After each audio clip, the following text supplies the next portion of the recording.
New Jersey's transportation spending. So it's heavily skewed towards highways. No surprise there, often at the cost of public transit, walking, and biking. New Jersey residents, well, y'all end up losing out. So, New Jersey Department of Transportation's funding is going to come from federal funds, the state's general fund, that is your tax dollars, and the Transportation Trust Fund, that is the gas tax. So, how do they spend that money? Well, they spend that money on getting you to burn more gasoline.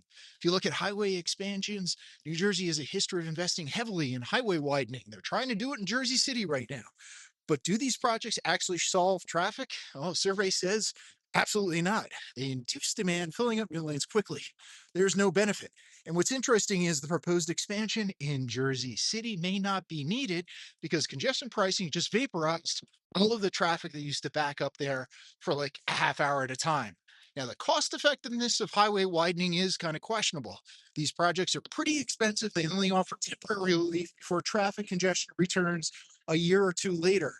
Long-term maintenance costs are also really high. And public transit, meanwhile, is underfunded. New Jersey Transit struggles with really inadequate funding. Trains get delayed. This leads to service cuts, long waits, old infrastructure, and fare hikes, which just recently happened. Even though it carries a lot of commuters, it's a low priority. Kind of because, well, it can allow more homes to be built. And if you want to look at property tax revenue and segregation, you kind of don't want to have mass transit as a way to make homes more expensive.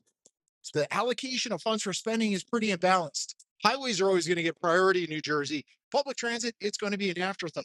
This creates a self perpetuating cycle of car dependency because you ain't got nowhere else to go. Car subsidies, New Jersey subsidizes car ownership with spending on parking garages, highway maintenance, construction, and a lot of low density zoning just to make room for you to park your car. That's going to encourage more driving. It's going to add to congestion. And then New Jersey really neglects pedestrians and cyclists. Take a look at your suburban town. Investment in safe walking and biking infrastructure really kind of sucks in New Jersey. That limits options for non car travel and creates a system that favors car users only. And then there's hidden costs of car dependency. Take a look at it, they're pretty big. Get air pollution, traffic congestion, accidents, social isolation. You're lonely. All of these things are going to add up over time. And you get air and noise pollution. So car emissions impact public health and contribute to climate change. Noise pollution takes a toll. That's rarely considered in transportation planning. And then you get the economic costs of congestion. Traffic congestion, lost productivity, increased gas consumption, vehicle wear and tear, all of that adds to the cost of getting around. Then you've got social costs. You get more injuries and fatalities, and healthcare costs are higher.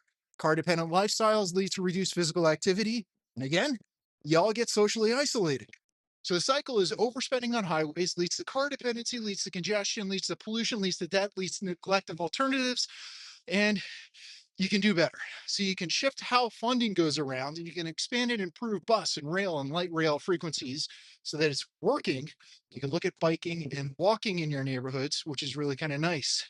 And communities themselves are also kind of important. Communities don't want to change, so they've kind of locked in this infrastructure.